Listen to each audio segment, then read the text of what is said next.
life. It happens.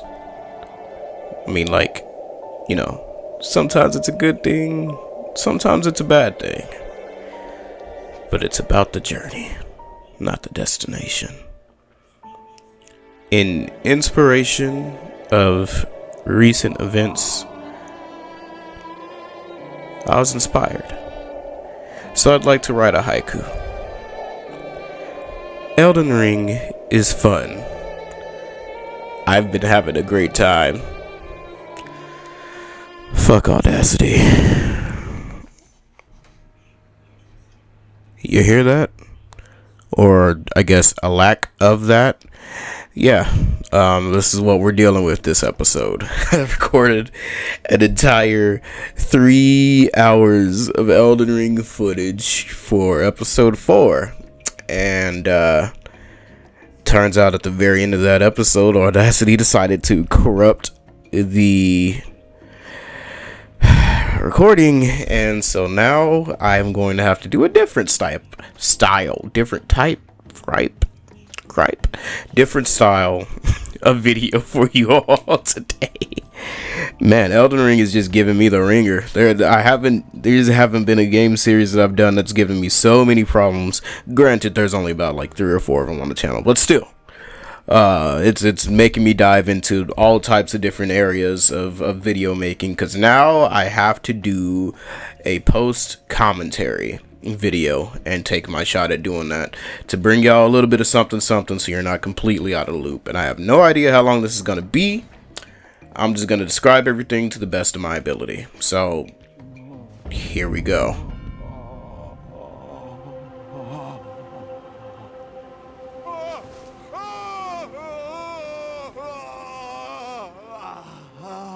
So, if you are hearing all that grumbling and grunting, that is a man. His name is Igon or Egon. It depends on however you say it and pronounce it. And he has run into a problem. From what I can tell, he has no legs. Baal! Vile Baal! He keeps cursing Baal. Incarnate! There is life in me yet! I will soon feast upon your heart! Mark my words! You too shall know fear!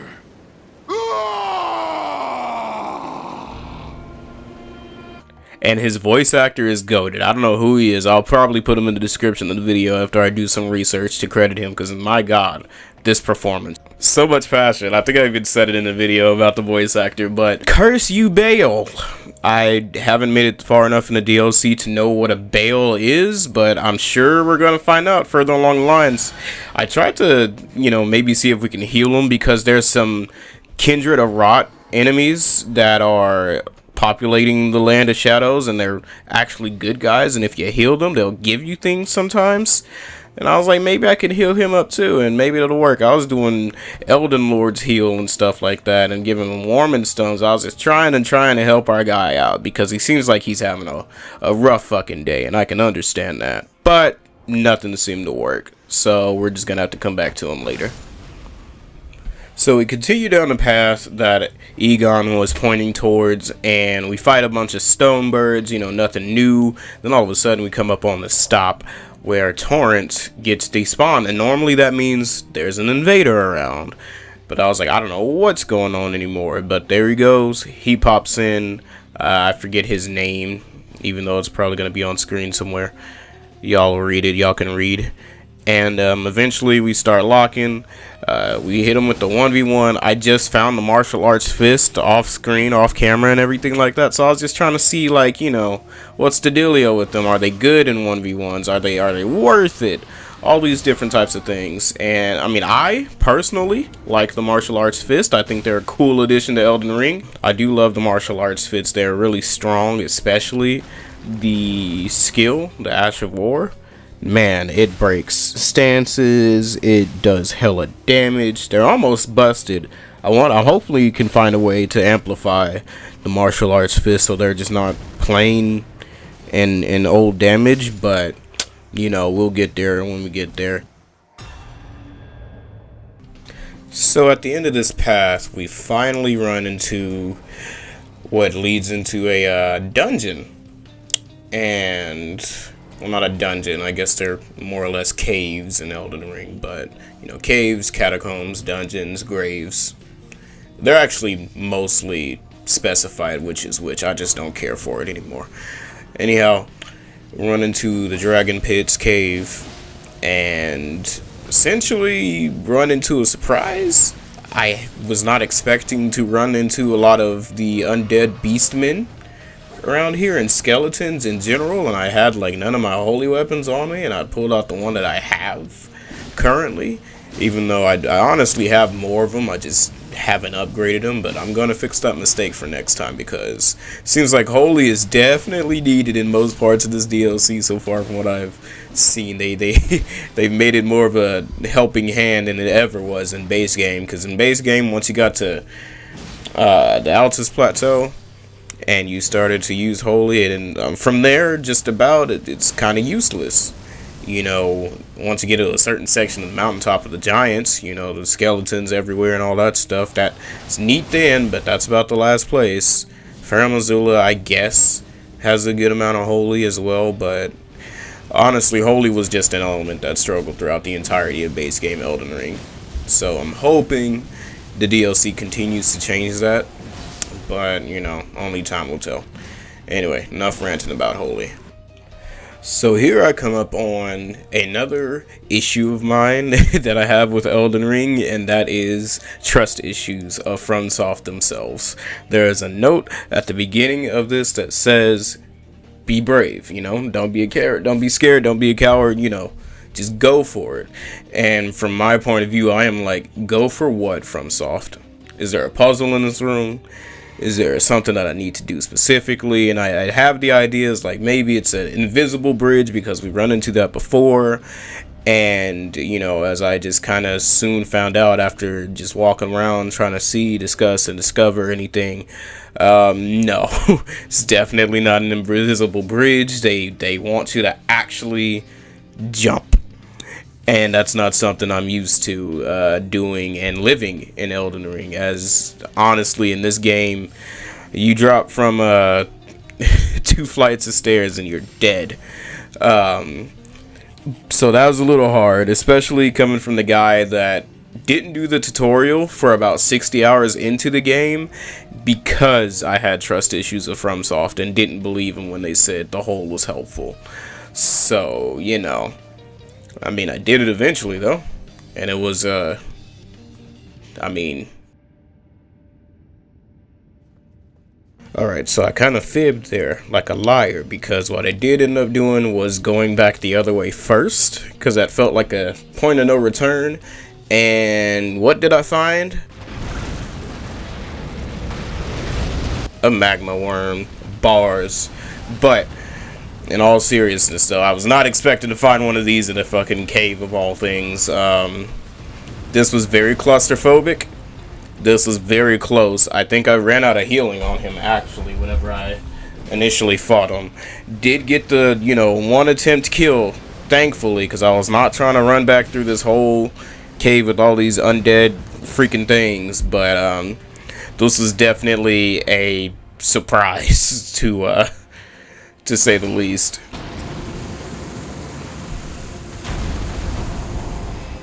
So after killing the magma worm, I decided to come back, try it again, and kill myself. Sing we now, sing for the year, sing for the laugh and sing for the tear. But I lived,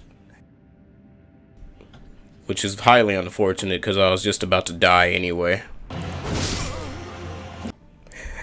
So this boss fight with the Ancient Dragon Man, which is a kind of a funny name now that I think about it, really taught me 2 things. 1, katanas are still kind of busted in the game. And 2, the Onyx Sword, Onyx Great Sword, whatever the hell it is called, also maybe equally as busted, because the skill on this thing, the fact that it tracks, the fact that it does a stabbing motion that staggers and then another explosion on top of that, like right after. Granted, if you time it right, you can dodge the second explosion, But the second explosion can also be delayed and make it, you know, not dodgeable, or they could not go for it at all.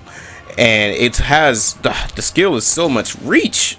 Like, it's ridiculous how fast you can zoom into it, how fast you can activate it, zoom across, stab, and then set off for an explosion that also strangely doesn't reach behind you, even though it looks like it kind of covers you. But regardless, love this sword. Possibly my favorite sword in the DLC so far. I think I'm a keep it for the entire run. I don't know, because I was always a fan of great swords, like big, and this one is definitely a beauty.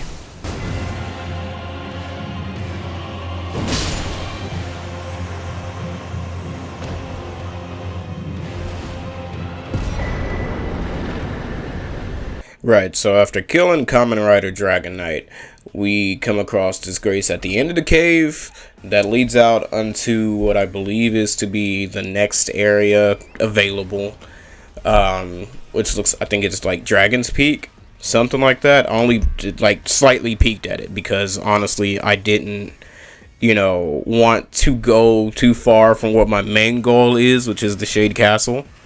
So, you know, got a little sample snippet of this, and I believe we decided to go back. What we decide to do instead is actually go to the upper path, the one opposite of Egon, and what do we find up top? I spy with my little eye a tower, and we collect an ancient dragon smithing stone at the very top. Very valuable, even though I don't think I've ever used one on any of my weapons. There is also this little snippet of the tablet that's talking about, you know, what does it say?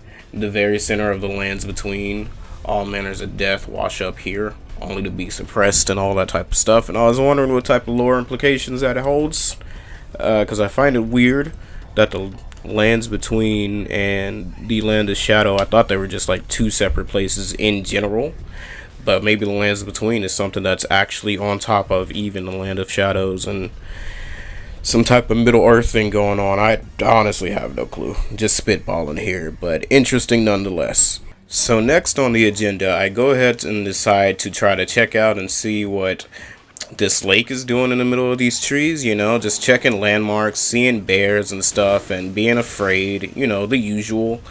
And I can't say I was expecting to see what I saw. But, you know, they always say curiosity kills the cat. And boy, was this cat dead 9 lives over and then some. So to keep it a buck 100, ran into a rune bear here. Alright, not just any rune bear. Ralva the Great Red Bear. I got that shit. Anyway, ran into this bear. And it's, well, it's a great red bear, as they say. Has the power of earth and shit. And the power to push cheeks in. This bear pushed me like a middle schooler getting pushed by Drake.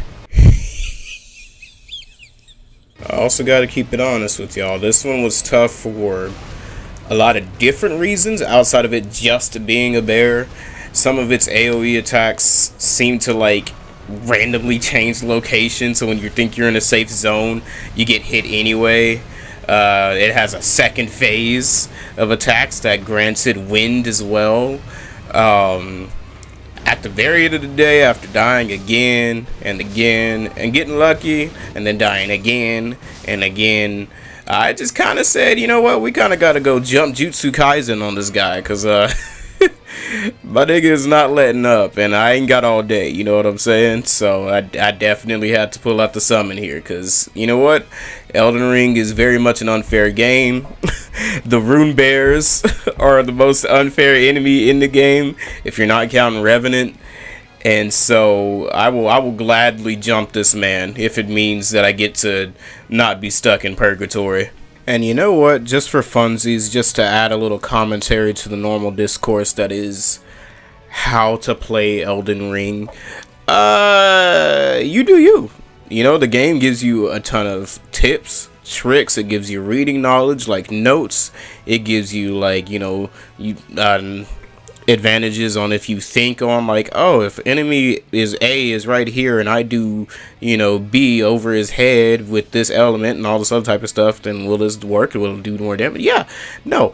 Elden Ring has status effects for a reason, and reactions, and it has mechanics where you can eat a liver to get a power up, or a prong to get stronger, or golden vow to increase your damage, or, you know, reduce damage, and all these different things and little tools, sleep pots and lightning pots to pull out of your, you know, your arsenal. You gotta arsenal, not arsenary, Jesus Christ, to pull out of your arsenal. So you can, you know, pull out a dub, because that's what Elden Ring is at the very end of the day, is overcoming the obstacle. And if you choose to do that, any means and any ways necessary, then you do that, you know, whether it's using the tools that you have found, using the tools you've crafted, using a weapon, using a summon, using a friend, you know, it's... This is your game, you know, you bought the damn thing, you paid 60 for it, probably, so, like, well, more like 70, because, you know, game prices nowadays, but still, you know, you paid for the game, you play how you want to play, you win how you want to win, and that's the end of that argument right there, shit. Anyway, so after euthanizing Clifford and getting his pelt as a skin wearable for a hat, we decided to go off and explore a little bit more. I think I've decided to try to check out anything that I missed at Castle Insis. God, I cannot talk right now. It is too late for this shit. We decided to go see what we could find at Castle Insis, and lo and behold, we ran into this magic troll, killed him, and then we ran into the tower to see what exactly that is. And what this tower turned out to be was a portal. A little keystone portal, which was fun. I thought that was really fun. Because didn't know if we were going to run into this mechanic during the DLC or not, because, you know, these things are rare in base Elden Ring. I'd have thought they forgot about them, honestly. But we take the keystone into the statue, we take the portal, and we get transported to a really unexpected place. Ancient Ruins of Ra. I have no idea where this is in the DLC, you know, compared to where I am currently. But, my first thought was green. Because, like, Elden Ring really doesn't have a lot of green grass and glowing light and natural looking scenery and like stone. Well, I mean, it has stone architecture everywhere, but not like this. This gave me really big Shadow of the Colossus vibes, and I was really vibing here, actually. I enjoy this place a lot and can't wait to get here later on in the game, and I hope I don't eat those words, but I doubt it, because like I said, I just love the way this place looks, and I'm pretty sure I'm gonna like it when I get here anyway. So outside of scenery, we ran the ones with Big Bird. He was kind of unique looking. He was a little tough, but also not tough at the same time. I say he's tough because, like, I definitely used all my healing and even some Ertree heal spells to keep myself alive. But also at the same time, like, looking back at it now, most of his attacks are really avoidable. Like, he's not really long reaching or anything, so you stay out of his range, go in for the attack once he's done doing all his bullshit, you know, you're good to go. So, little snippet of a fight. I hope those enemies aren't a regular thing around here, but only, again, time will tell. I'll see when I get here, right?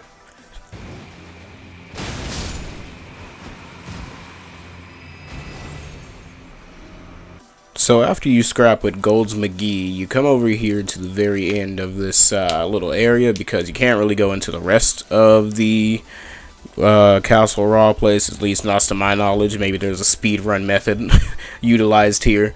You pick up the talisman that's actually pretty neat. I haven't equipped it myself, but it looked neat. So after leaving the ruins, we decide to explore the Church of the Crusade. It's on the other side of the map that we really haven't been. And we actually run into a familiar face. The flame of Mesmer. You remember him? I didn't. How could this be? We quite easily bully Fire Knight Boldcut, and we kind of just continue on with our day. We get a couple of things here and there. We get this Fire Ash of War.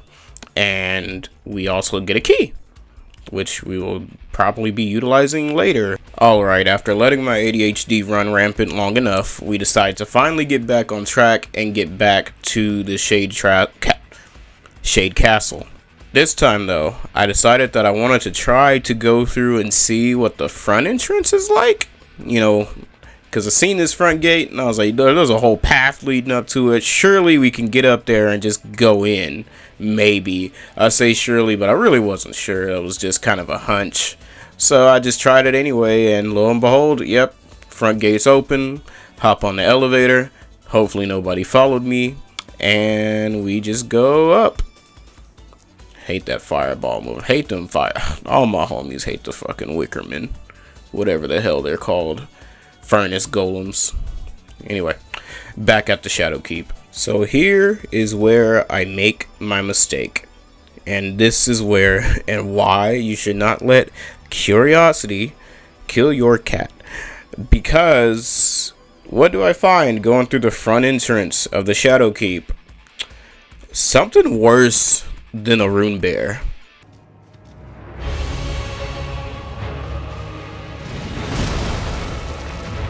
I mean, how do I describe this thing? I guess spoilers for second phase of this fight, but this guy has like the head of a hippo, has a rhino horn, has gator feet, and has porcupine spines that stick out of him.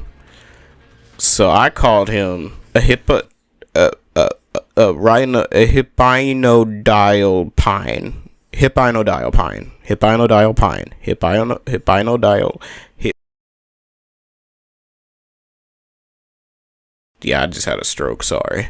You know, if I'm allowed to display a little bit of transparency here, I think I can say this guy is the worst enemy I have run into the DLC so far.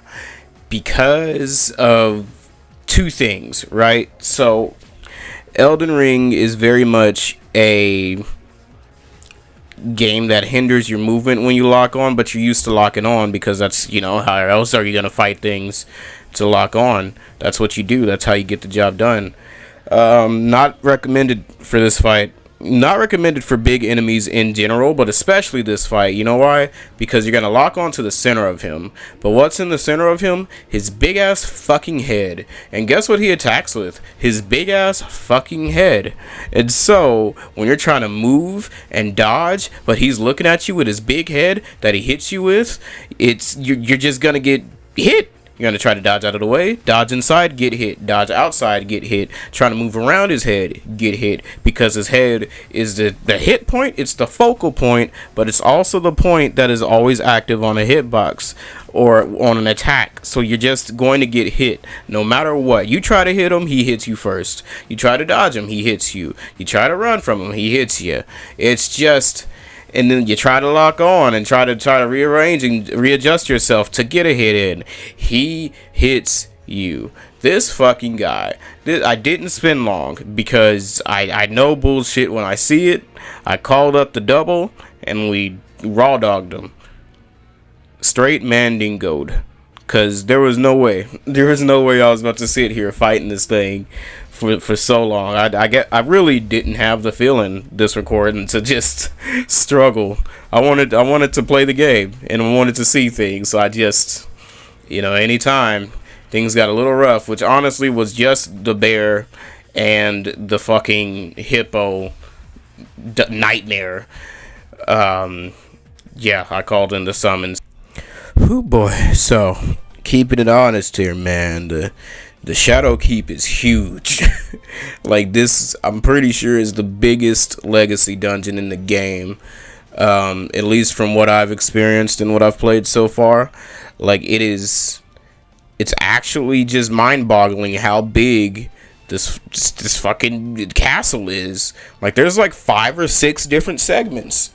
Like, you know, there's the part that I came in through first to go through the flooded quarters and drain the water. Then you have the part that I stumbled into, which is coming up later, which is the library part. You have the part that you go through the front entrance and you go through the goddamn golden hippo, and then you come up the side and fight these guys, and there's another courtyard, and then there's another courtyard down to where I didn't after you deflood the place and drain all that shit out. There's another courtyard down there, and then there's another like layer to the library, and then there's a quarters under like, oh my god. This place alone, it feels like its own goddamn video game map. Like, I can see a whole Castlevania taking place in this one area. It's that insane. They definitely outdid themselves here. We do eventually make our way into this kind of very gross and gruesome, kind of creepy area that looks almost like a hospital. And it's filled with these jar people and their innards laid out on the beds. I'm kind of curious on what this means lore-wise, if this is where they are made, or if this is where they're actually taken out of the jars. Don't really know why whoever's at this castle would do that. Because as far as I'm concerned, these jar things are monsters that deserve to die, but I could very well eat my words once I read into some lore and be like, oh my god, these things are actually the most tragically disgusting things I've ever seen. But yeah, this part was really eerie, and it definitely satisfies that FromSoft gory vibe. If you like the gore, it's gore galore down here for sure. So once we're finally done looking at the back rooms of the CVS, we've grabbed his Grace real quick and quickly continue back on the path we set for ourselves. We return to church, something my mom wishes I would do in real life, to fuck around and find out what demon was lurking below the waters. And oh boy, big fucking surprise. It was one of fucking you. God, I hate these things. Luckily, I've learned to box up my sleep paralysis demons, and these bastards happen to be cut from the same fabric. So with a lightning bolt straight to the testicle, he disappears. Shortly after that altercation, we touch Grace in a place that looks like it'll be my final destination. After parkouring through Bowser's castle and sending a lucky beneficiary a life insurance check, we finally touch Grace and pray to God that I don't have to do this next episode. See ya.